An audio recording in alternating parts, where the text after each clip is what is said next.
In 1967, The Jungle Book looked like a dream drawn by hand.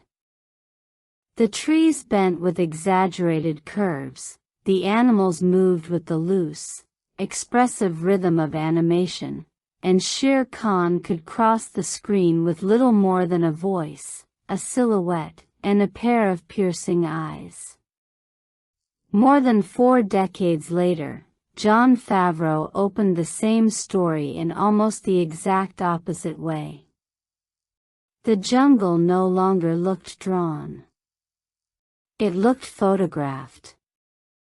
Leaves carried individual textures. Mud clung to fur. Light disappeared into layers of foliage. And then, through that impossibly dense wall of vegetation, Shere Khan appeared. Not as a cartoon character entering a scene, but as an animal that seemed to have been standing there long before the camera arrived. That distinction matters because The Jungle Book arrived during one of Hollywood's strangest creative periods, the age of the Disney remake. The formula seemed almost mechanical. Take an animated classic, preserve the recognizable characters, rebuild the songs with modern performers, surround everything with expensive visual effects, and trust nostalgia to do the rest. Sometimes the result worked. Often, it felt like an immaculate copy of something that had already said everything it needed to say. The 2016 Jungle Book should have suffered from exactly the same problem. Instead, it became one of the rare cases where technology did not merely reproduce an older film. It changed what the story could make us feel. And that begins with Shere Khan. In the 1967 film, he is intimidating because he is elegant. His menace comes from confidence, from the effortless superiority of a predator who knows exactly what he is. In Favreau's version, that confidence becomes something much more physical. His shoulders carry weight. His movements are restrained. His eyes remain fixed with an almost uncomfortable intelligence. Even when he is standing still, the image suggests enormous potential violence. Most importantly, Shere Khan does not feel like a villain who exists simply because the story needs one. He feels like an existential threat to the jungle's entire order. His hatred of Mowgli is tied to something deeper. Humanity has already hurt him, and the evidence is permanently written across his face. Those scars transform the character from a theatrical antagonist into a living argument about what happens when two species capable of dominating an environment collide.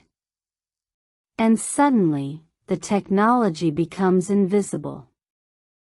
That is the real achievement. The animals are built from digital code, yet the emotions do not feel digital. Every strand of fur, every twitch of an ear, every shift in an eye is designed to convince us that these creatures possess physical lives beyond the frame. The paradox is extraordinary.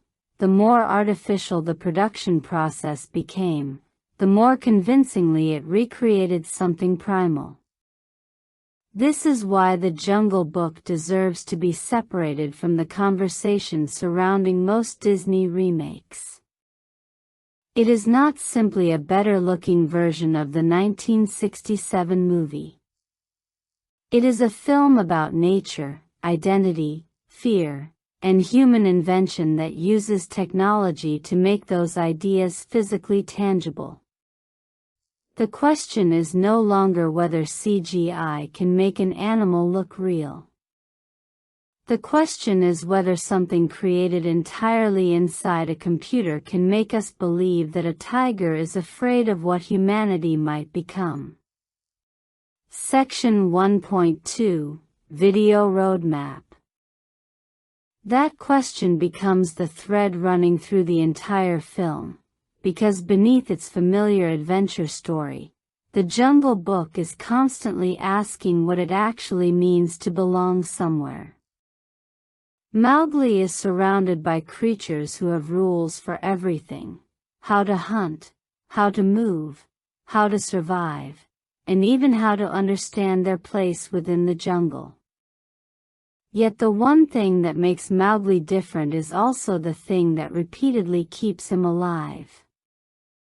He thinks like a human. The film calls his inventions man tricks, and at first the phrase sounds almost insulting. To the wolves, these tricks represent a weakness, evidence that Mowgli does not naturally understand the world around him. But the story gradually complicates that idea. A tool can be dangerous, but it can also solve a problem that instinct alone cannot solve.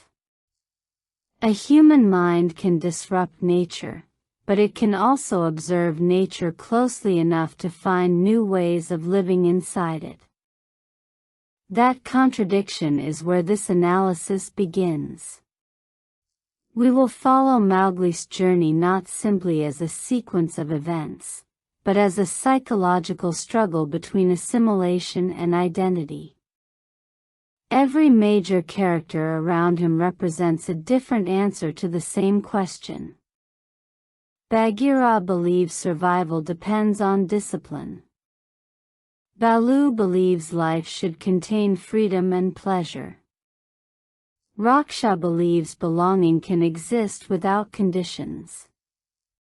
Shere Khan believes humanity is a threat that must be eliminated before it grows powerful enough to dominate everything around it. And Mowgli stands between all of them. The visual construction of that conflict is just as important as the dialogue. The jungle was created digitally, yet the filmmaking constantly tries to give it the physical credibility of a documentary. Camera movements feel grounded. Shadows behave like they belong to a real environment. The animals occupy space with convincing weight and scale. Even the smallest movements are designed to remind us that this world has its own physical rules. That becomes particularly fascinating when we consider how little of the environment was physically present for Neel Sethi. The young actor was surrounded by technology, virtual references, physical set elements, and performers helping establish where invisible creatures would supposedly stand. Yet the finished film asks us to believe that Mowgli is not performing against empty space. He is running through a living jungle. That achievement is part of the film's larger technological experiment, including visual effects work produced through MPC and weighted digital, and a production process that pushed virtual filmmaking far beyond conventional green screen methods. One VFX shot could contain an entire environment, a moving camera, multiple digital creatures, changing light, and a human performance that had to remain emotionally believable inside all of it. But the technology is never the final point. The deeper story is about what that technology allows the filmmakers to express. The red flower becomes more than fire. Mowgli's tools become more than clever inventions. The jungle becomes more than scenery. Together, they form a philosophical system about humanity's relationship with nature. We are capable of observing the world, manipulating it, protecting it, and destroying it. And the uncomfortable part is that the film never gives Mowgli a simple answer. Section 1.3 Audience Connection. For anyone who grew up with the 1967 The Jungle Book, the first few minutes of the 2016 film can feel like stepping into a childhood memory that has suddenly become physically real. The familiar rhythms are still there. The jungle is still a place of danger and discovery. The animals still carry personalities that feel instantly recognizable. And somewhere beneath all that new technology is the echo of the bare necessities, a melody capable of transporting an entire generation back to Saturday mornings, VHS tapes, television reruns, and the strange comfort of watching the same animated world again and again. But nostalgia is only the doorway. What makes this story survive is that the conflict inside it keeps changing meaning as the world around it changes. In the 1967 film, Mowgli's struggle to find his place can be understood as a classic coming-of-age story. In 2016, that same struggle feels surprisingly modern. We live in a period where technology is becoming increasingly capable of imitating nature, where digital environments can look more convincing than physical sets, and where humanity's ability to reshape the natural world has never been greater. So when Mowgli looks at the jungle and wonders where he belongs, the question extends beyond him. How much should we change the world to make it fit us? And how much should we change ourselves to fit the world? The film never turns that question into a lecture. Instead, it builds the answer into its images. Water represents temporary peace. The jungle's rules create a fragile balance. Fire represents human power, but also the possibility of catastrophe. The ancient ruins reveal what can happen when civilization's desire to control its surroundings outlives the civilization itself. These details are easy to miss because the film moves quickly. There are chase sequences, enormous animals, collapsing temples, songs, fights, and moments designed to overwhelm the senses. Yet underneath the spectacle is an unusually careful visual language. Colors shift with Mowgli's emotional state. Spaces become darker as his sense of safety disappears. The jungle can look warm and inviting in one moment and almost alien in the next. Even the animals tell us something before they speak. Bagheera's controlled movements communicate discipline. Baloo's physical looseness reflects his philosophy of pleasure. Raksha's presence makes the wolf den feel like home. Shere Khan's stillness creates fear before he ever attacks. And that is what makes the film worth revisiting. The first viewing asks what happens to Mowgli. The second begins asking why every part of the jungle seems to have an opinion about who he should become. The more closely we look, the less this feels like a simple remake. It becomes a story about belonging in a world where every form of life is competing to define what belonging is supposed to mean. Section 2.1 Production Origins. The most interesting thing about the 2016 Jungle Book is that its greatest technical achievement began with a deceptively simple creative problem. Jon Favreau was not being asked merely to make another adventure film. He was being asked to revisit one of Disney's most recognizable animated worlds while making audiences believe they were watching a living jungle. That meant reconciling two very different traditions: Rudyard Kipling's 19th-century stories and Walt Disney's 1967 musical interpretation. Favreau already understood the pressure of transforming familiar material. His breakthrough as a blockbuster director with Iron Man had demonstrated that spectacle could be intimate when the filmmaker understood the character underneath it. With The Jungle Book, the challenge became almost the reverse. The environment was enormous, but the emotional center was one child. Justin Mark's screenplay helped bridge those worlds. Kipling's stories provided the mythology, the jungle law, and the complicated relationship between Mowgli and the animals. Disney's animated film provided the musical memory and the personalities audiences already associated with Bagheera, Baloo, Shere Khan, and the rest. The 2016 film therefore could not simply choose between fidelity and reinvention. It had to make both traditions coexist. Favreau's solution was to treat realism as a storytelling tool rather than an end in itself. If the jungle looked real, the danger could feel real.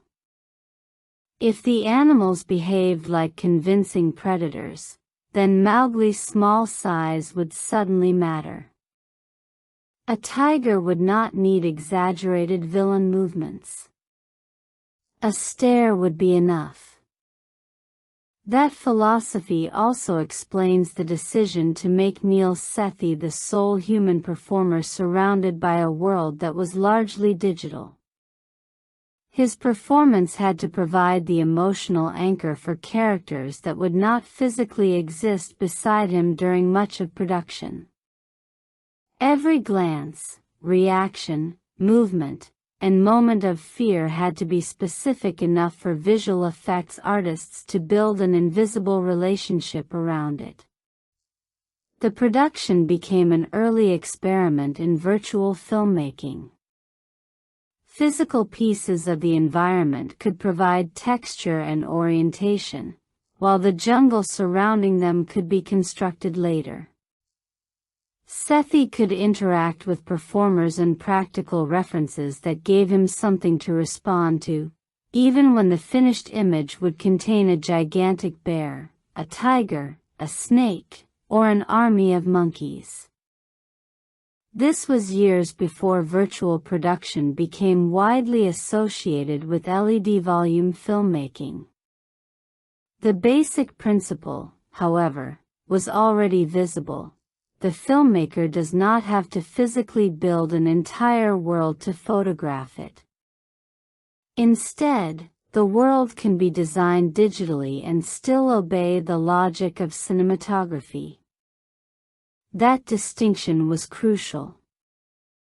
The Jungle Book was not animated in the conventional sense, because a live human performance remained at its center. But it was not live action in the traditional sense either, because nearly everything around that performance had to be created afterward.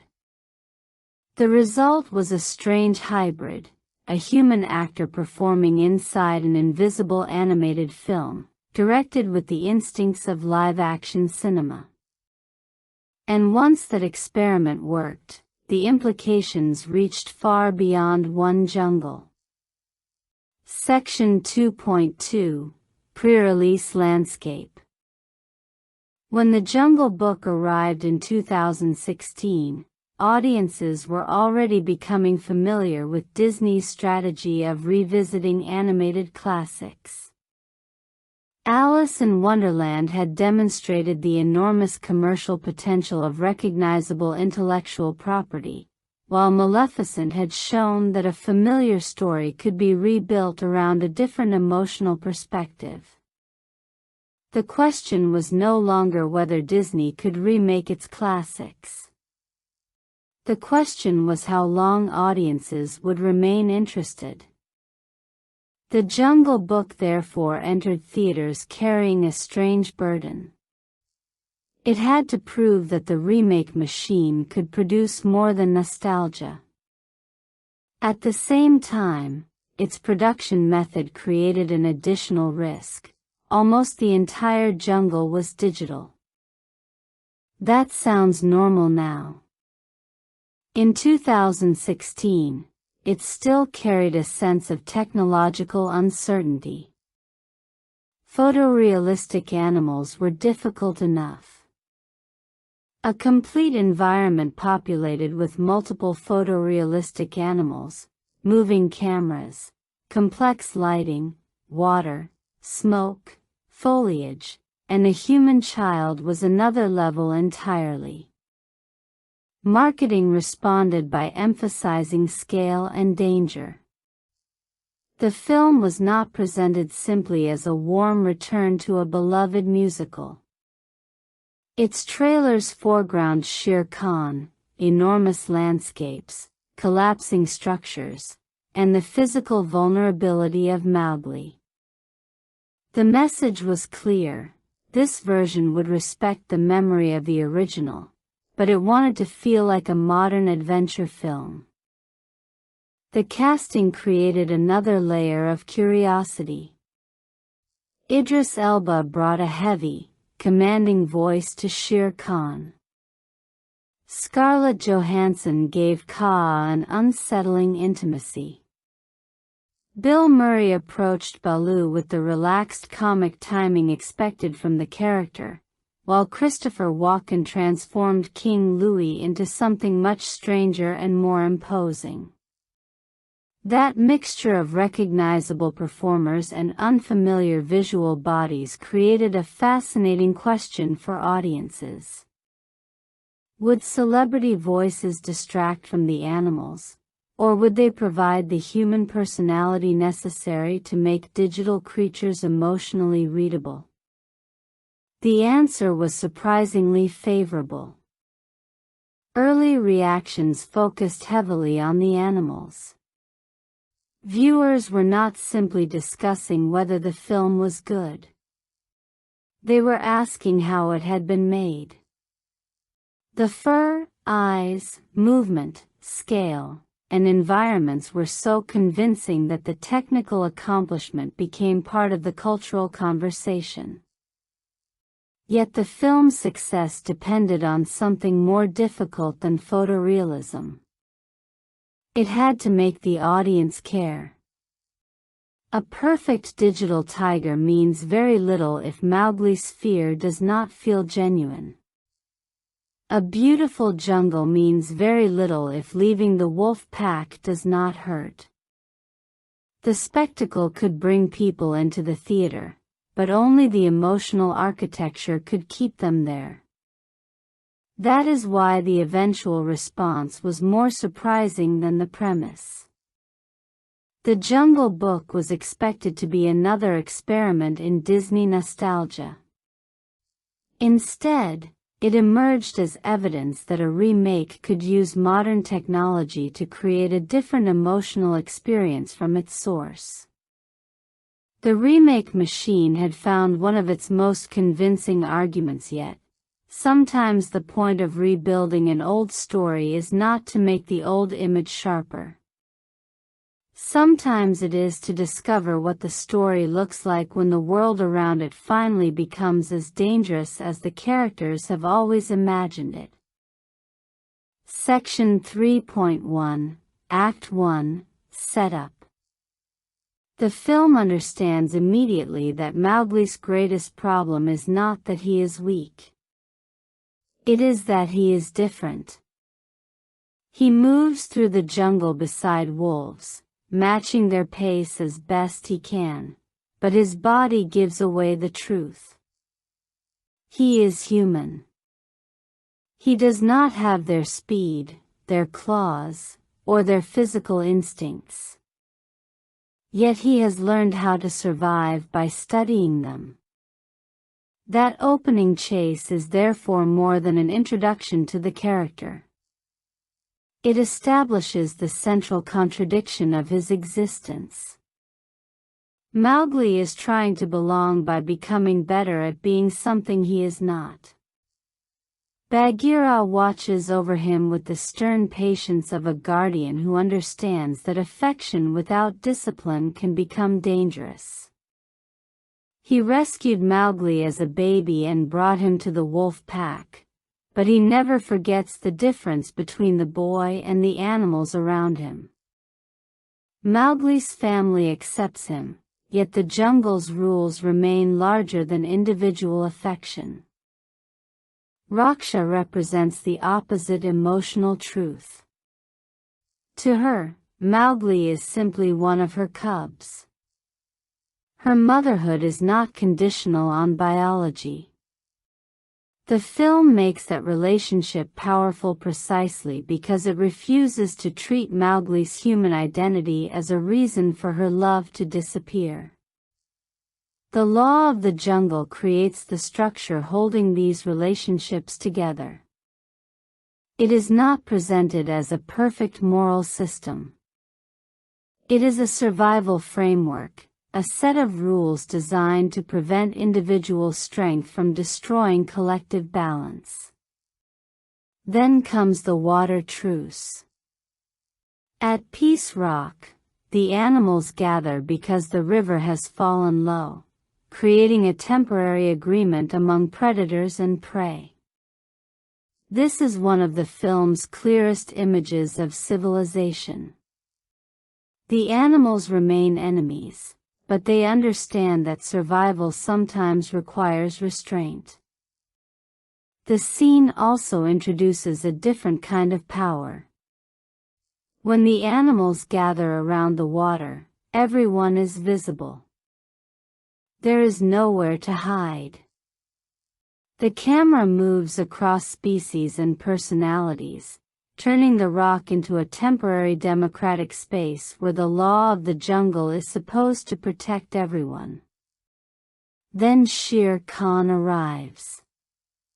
He does not need to attack immediately. His presence changes the atmosphere before his body even dominates the frame.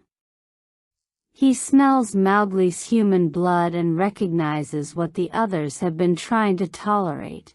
The boy represents a potential disruption.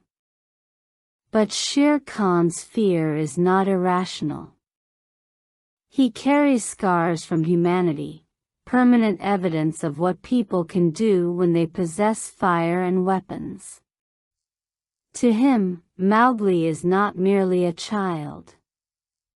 He is the beginning of a possibility. Shere Khan's ultimatum therefore transforms the story. He is not asking the pack to surrender a meal or territory.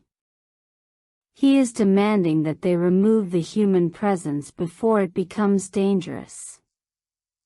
And suddenly the jungle's peaceful gathering becomes a referendum on whether Mowgli has the right to belong. Section 3.2, Act 1 continued, Call to Adventure. Mowgli's decision to leave the wolf pack is painful precisely because it is voluntary. He understands that Shere Khan's threat places everyone he loves in danger. If staying means forcing the pack to defend him, then leaving appears to be the responsible choice. But responsibility does not make separation easier. Raksha's reaction gives the departure its emotional weight. She has never treated Mowgli as temporary. To her, he is her son, and the idea that the jungle's rules can suddenly make him disposable exposes the limits of those rules.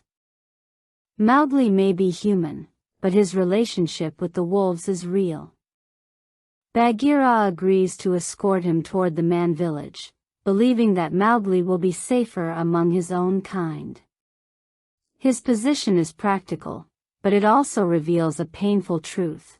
Sometimes love means accepting that the person you raised cannot remain where you want them to remain. The journey changes when Shere Khan attacks. The muddy ravines become a visual expression of uncertainty.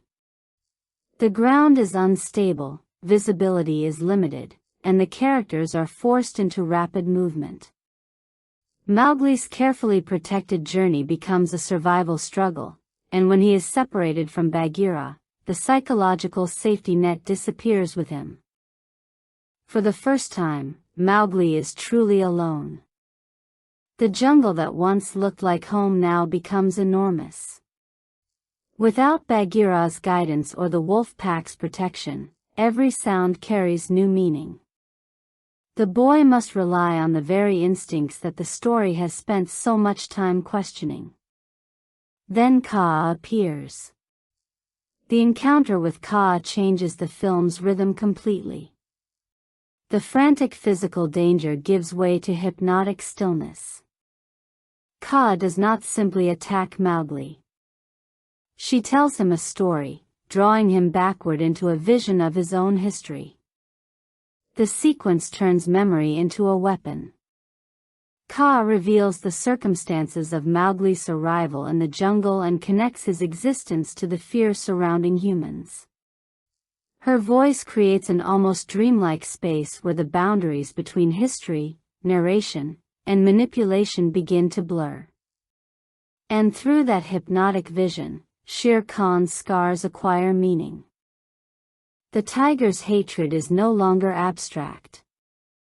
Humanity has already marked him physically. His fear of the red flower is connected to a memory of human power, and Mowgli suddenly becomes trapped between two interpretations of the same fact.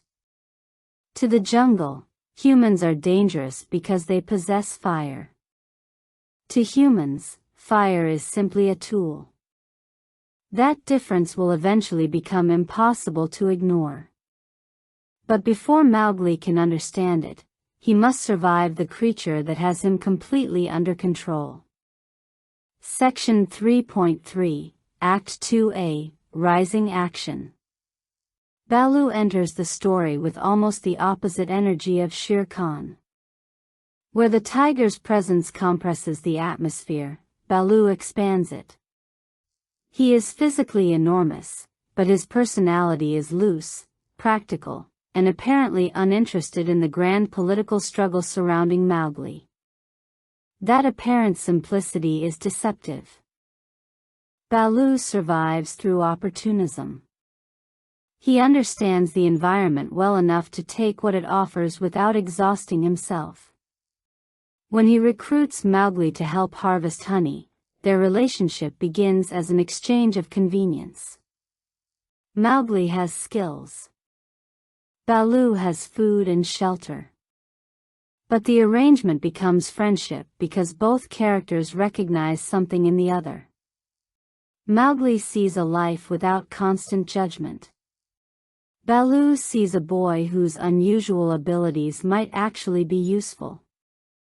The honey sequence turns Mowgli's so-called man tricks into practical intelligence.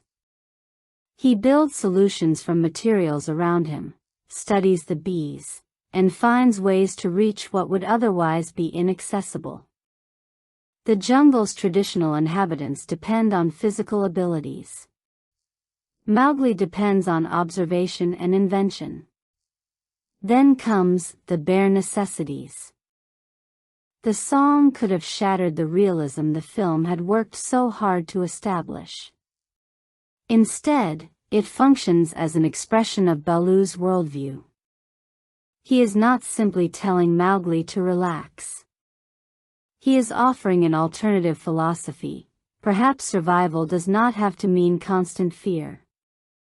For a boy who has spent his life trying to prove that he belongs, that philosophy is intoxicating.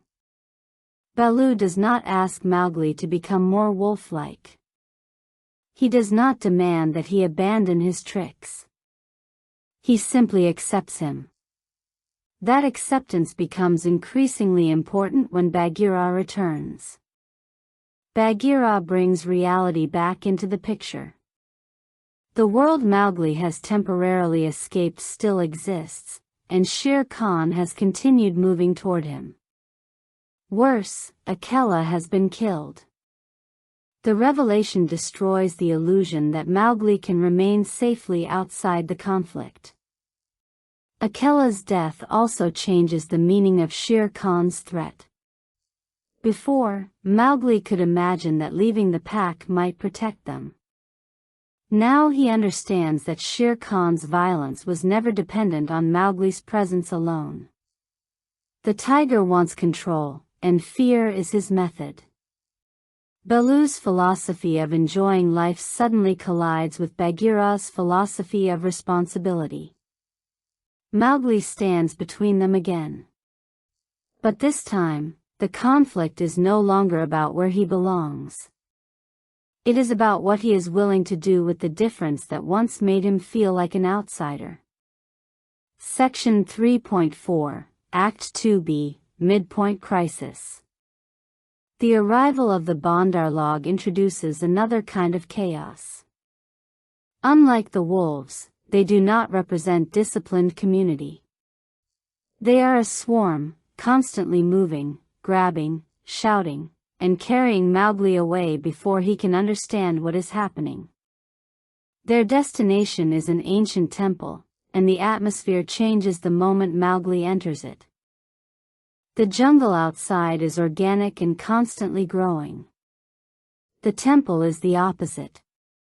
It is the remains of a civilization that once imposed its own shape on the environment. Roots crawl over stone. Vegetation consumes architecture. The ruins look like nature slowly reclaiming human ambition. Then King Louie appears. Christopher Walken's voice gives him the personality of a criminal boss who has accumulated power and wants more.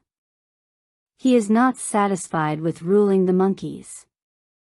He wants the secret of the red flower because he understands what fire represents. Human power. Mowgli is valuable because he is human, and Louie assumes that means he must know how to control the one force that makes humans different. His performance of "I wanna be like you" turns that desire into spectacle. The song is still playful, but beneath the performance is something darker, imitation driven by insecurity. Louie wants what Mowgli possesses, not because he understands its consequences, but because power appears to promise freedom from vulnerability. The temple itself begins to collapse as the confrontation intensifies. That collapse is more than an action sequence. The environment becomes an external expression of Louie's ambition. The more desperately he tries to possess Mowgli's secret, the less stable his own world becomes. Mowgli escapes, but he does not leave unchanged. He learns the truth about Akela. The news turns grief into purpose. Until this moment, Mowgli has been running away from Shere Khan. Now he chooses to go back. That choice is the turning point of his identity. He is no longer asking the wolves to accept him. He is deciding that he has something to protect. And that difference matters. The jungle's rules taught Mowgli that his humanity was a problem. Shere Khan taught him that humans were dangerous. Baloo taught him that life could be enjoyed without fear. Bagheera taught him that responsibility matters. Now Mowgli has to combine all of those lessons. He cannot become a wolf. He cannot become Shere Khan's version of a human. He has to become himself. Section 3.5, Act 3, Climax Resolution. Mowgli enters the man village because he needs the red flower, and the scene carries an unsettling sense of temptation. Fire is beautiful. It is warm. It is useful. It is also terrifying. For Mowgli, The flame represents everything he has been told to fear about his own species. He takes the torch and returns to the jungle. But the fire spreads. What begins as a tool becomes destruction, and suddenly Shere Khan has the evidence he needs. He can point toward the burning forest and tell the animals that Mowgli is exactly what he feared, a human capable of turning the jungle into something that serves him. The accusation is powerful because it is partially true. Mowgli did cause the fire. The difference is that he did not intend the destruction. That distinction separates him from Shere Khan's worldview. Human technology is not automatically evil. Its danger depends on how it is used and whether the person holding it understands its consequences. Mowgli eventually rejects the torch. This is one of the most important symbolic decisions in the film. He does not reject his humanity. He rejects the idea that power must define him. He returns to the jungle as a human who has finally stopped apologizing for being human. The final confrontation with Shere Khan therefore becomes more than predator versus prey. It is an argument between two interpretations of humanity. Shere Khan believes humans inevitably dominate. Mowgli proves that intelligence can be used without surrendering compassion. The jungle animals unite around him, but Mowgli's greatest weapon is not fire. It is understanding. He studies Shere Khan's movements. He understands the environment. He uses his ability to improvise, climb, redirect, and manipulate space. The boy who was once criticized for using tools now uses the jungle itself as an extension of his mind. The final tree becomes the perfect battlefield because it combines everything the film has been building toward: nature, fire, intelligence, fear, and balance. Mowgli lures Shere Khan onto a dying branch above the flames. The tiger believes strength will win because strength has always protected him. But the branch breaks. Shere Khan falls into the burning canopy below.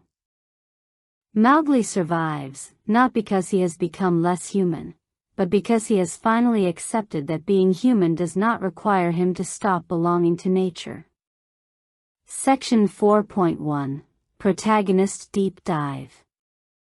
Mowgli's deepest wound is not physical danger. It is the fear that belonging can always be taken away.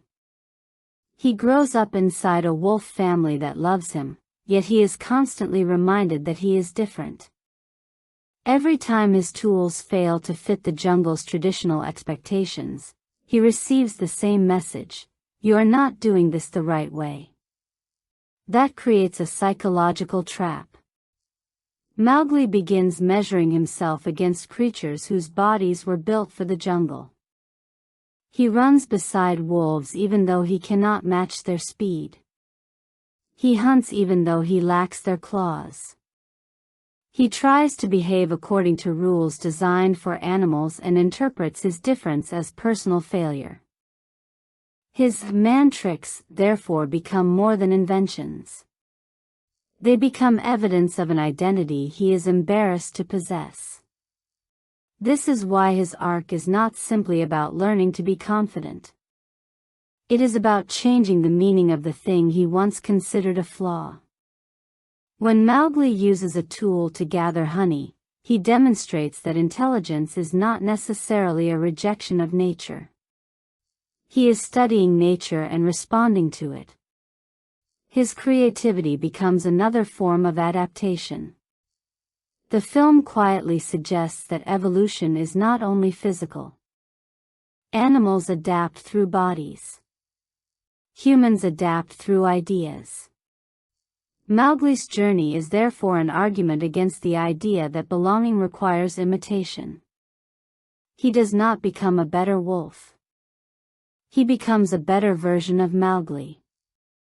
Neel Sethi's performance is crucial because the film's enormous digital environment needs a human center. His face has to carry fear, excitement, loneliness, grief, and determination while the audience is looking at creatures that were added later. His physical performance gives the CGI something to react to emotionally. That is why the moments of stillness matter as much as the action. When Mowgli looks at Raksha, the emotion is not created by spectacle. It is created by recognition. When he fears Shere Khan, the audience reads that fear through a child who knows he is physically outmatched. The more Mowgli accepts his humanity, the less defensive his behavior becomes. At first, he wants to prove that he can fit in. By the end, he understands that his difference is exactly what allows him to protect the people who raised him. That is the real transformation. Section 4.2, Antagonist Psychology. Shere Khan is frightening because the film refuses to make him completely irrational. His scars tell a story before he speaks. They are physical evidence that his fear of humans comes from experience. He has seen what people can do when they possess tools that animals cannot match. Fire changes the balance of power. A tiger has claws. A human has a torch. A tiger has strength. A human can create a weapon. Shere Khan understands that difference instinctively. The tragedy is that his understanding becomes obsession. Instead of seeing Mowgli as an individual, he sees him as a symbol of everything he fears. That makes his hatred easier to understand but not easier to justify. Mowgli has not committed the crimes that scarred Shere Khan, yet Shere Khan treats him as though inherited identity were proof of guilt. That is what makes the character psychologically interesting.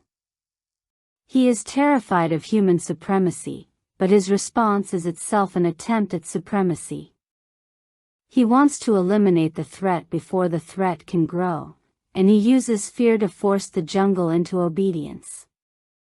After Akela's death, this manipulation becomes especially clear. Shere Khan understands that violence can create a vacuum, and he fills that vacuum with intimidation. The animals are not simply afraid of his physical strength.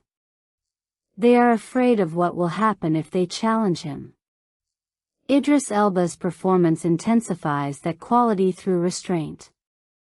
His Shere Khan does not need constant shouting. His voice is deep, measured, and controlled, creating the sense of a predator that has already calculated the outcome. This is very different from the suave aristocratic energy of the 1967 version. The animated Shere Khan is elegant. The 2016 Shere Khan is wounded. That distinction changes the character's emotional center. His scars make revenge feel like a psychological prison. He is trapped by the past he claims to be protecting the jungle from. And perhaps that is the film's most uncomfortable observation about fear. A person can correctly identify a real danger and still respond to it destructively. Shere Khan is right that humans possess extraordinary power. He is wrong to believe that power automatically determines morality. Mowgli becomes the evidence that his worldview is incomplete. Section 4.3, Supporting Caste Dynamics. The supporting characters function almost like competing philosophies surrounding Mowgli. Bagheera represents law. He believes rules exist because the jungle is dangerous, and he knows that affection cannot protect someone from physical reality. His relationship with Mowgli is therefore strict without being cold. He pushes the boy toward discipline because he believes survival requires preparation. Baloo represents freedom. His philosophy is almost the opposite. He wants food, comfort, sunlight, and enough time to enjoy them. He sees Mowgli's unusual abilities as useful rather than shameful. Where Bagheera asks Mowgli to adapt to the jungle, Baloo simply gives him room to exist. Neither philosophy is completely sufficient. Without Bagheera, Mowgli might underestimate danger. Without Baloo, he might never learn that life can be more than survival. Raksha represents something even more fundamental: unconditional belonging. Her relationship with Mowgli does not depend on whether he behaves like a wolf. She loves him because he is her child. That emotional certainty becomes one of the strongest foundations of the story. King Louie represents the dark mirror of Mowgli's intelligence. He sees human power and wants to possess it. He does not want understanding. He wants leverage. His ambition turns technology into status. Kaa represents another form of danger: knowledge without compassion. Her storytelling reveals historical truth, but she also uses that truth to manipulate. She understands fear so well that she can weaponize memory itself. Together, these characters create a psychological map. Law, freedom, love, ambition, temptation. And standing between them is Mowgli, trying to understand which parts of each philosophy deserve to become part of him. Section 5.1 Core Themes. The central theme of the Jungle Book is identity versus assimilation. Mowgli spends much of the story trying to prove that he can live according to rules designed for creatures unlike himself. The irony is that the more desperately he tries to suppress his humanity, the less capable he becomes of recognizing its positive qualities. His inventions are treated as problems because they are different. Yet those same inventions eventually become essential to survival. The film therefore distinguishes between conformity and harmony. Harmony does not require everyone to behave identically. It requires different beings to understand how their differences affect the larger system. The red flower makes this idea more dangerous. Fire is technology in its simplest and most powerful form. It transforms the relationship between human beings and the environment. It can provide warmth, light, food, protection, or destruction. That ambiguity is what makes fire such a powerful symbol. Shere Khan sees only destruction.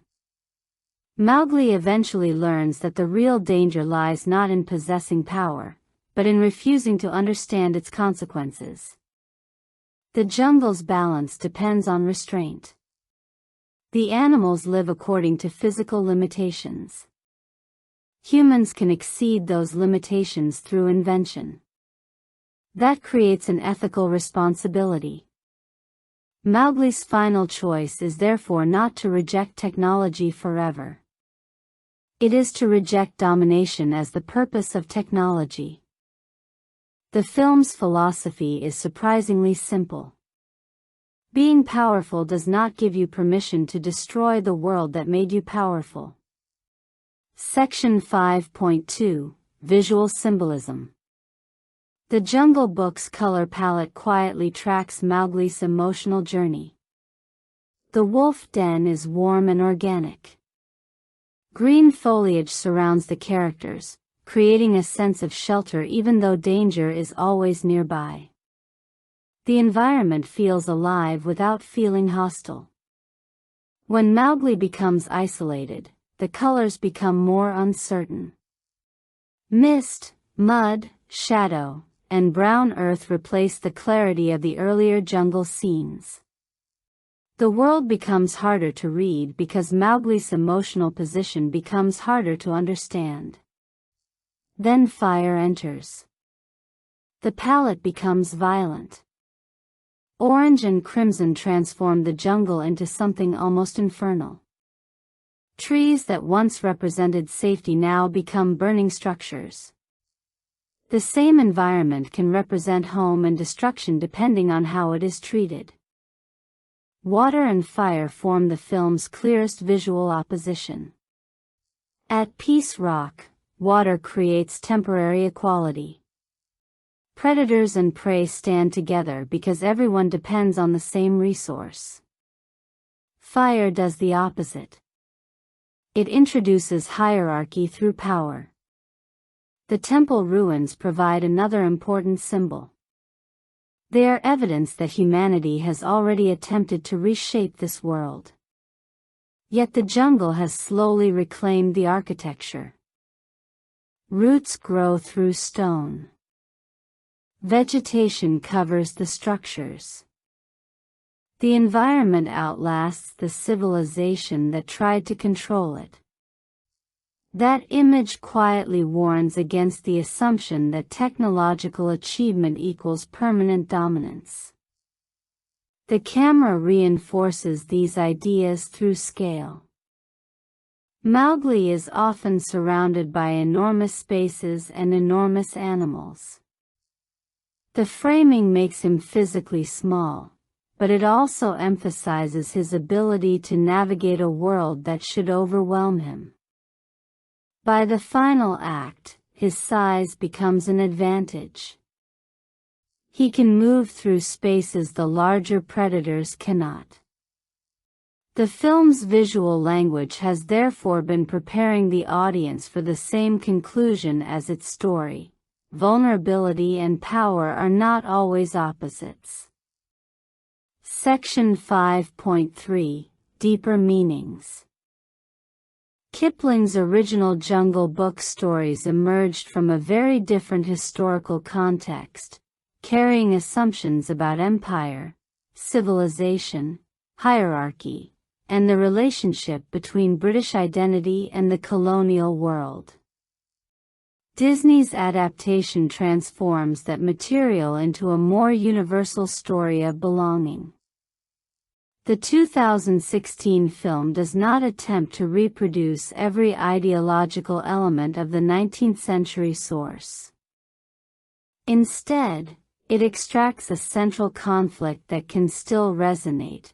What happens when an individual exists between cultures, communities, and systems of rules?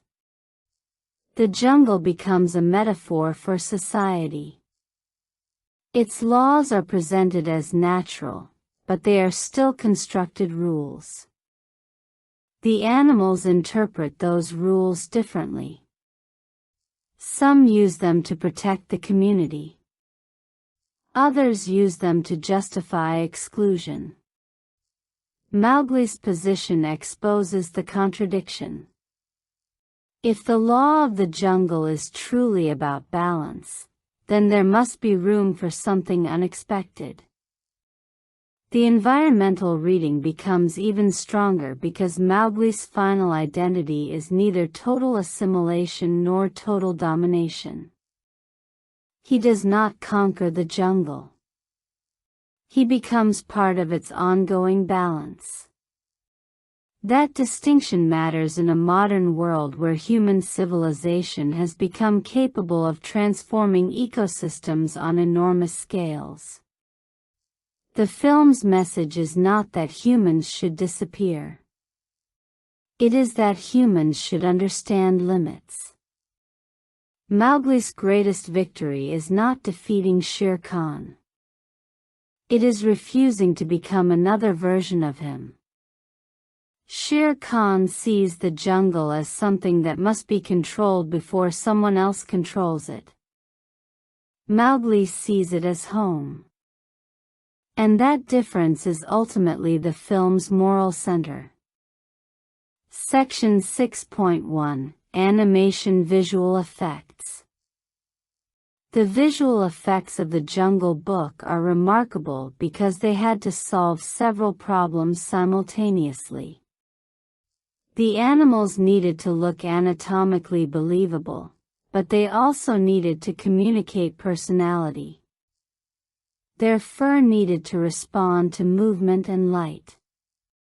Their eyes needed to feel alive. Their bodies needed to occupy physical space convincingly. And all of this had to work around a human actor whose performance was captured separately. MPC and Weta Digital approached the challenge as a complete digital ecosystem rather than a collection of isolated creatures. A tiger cannot look real simply because its fur is detailed. Its muscles have to move beneath that fur. Its weight has to affect the ground. Its shoulders must shift when it turns. Its eyes must catch light according to the environment. Even the smallest head movement can determine whether an audience perceives an animal as living or artificial. That is why Shere Khan's stillness is so effective. The visual effects do not constantly show off. They allow the animal to exist. The jungle itself required another level of complexity. Foliage, rocks, water, atmosphere, shadows, and distant landscapes had to interact consistently. If a creature stepped from sunlight into shade, the lighting had to support the illusion. If Mowgli moved through vegetation, the environment had to feel connected to his body. The production also experimented with virtual reality tools and digital environments to help filmmakers understand spaces that did not physically exist. This approach anticipated techniques that would later become more prominent in virtual production. Instead of thinking of CGI as something added after filmmaking, the production increasingly treated the digital environment as a space that could be designed, explored, and photographed. Physical props and patches of real material gave Sethi tactile references. Soil, rocks, and practical elements could help ground the actor even when the finished frame would contain an entirely digital landscape. The significance goes beyond one film. The Jungle Book demonstrated that a movie could place a real human performer inside an almost completely synthetic environment without losing the visual grammar of live action. That lesson would become increasingly important as filmmakers began building worlds that could not realistically be constructed on physical sets. The jungle was not merely an effect. It was the production. Section 6.2 Directorial Vision.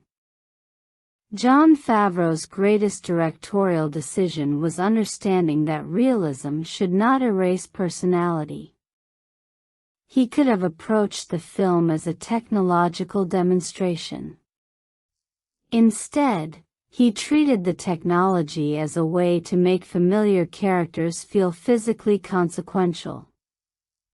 His respect for the 1967 film is visible in the songs, character relationships, and recognizable story architecture.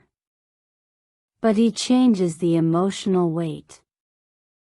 The jungle is more dangerous. Death feels closer. Shere Khan is more physically threatening.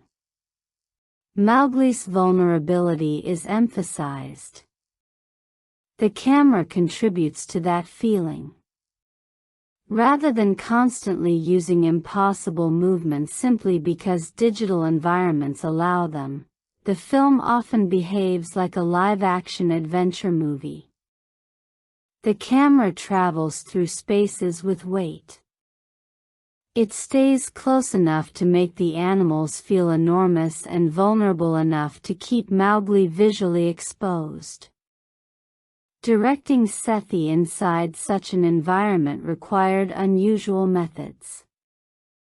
A child actor cannot simply imagine every creature with no assistance and be expected to produce consistent emotional reactions.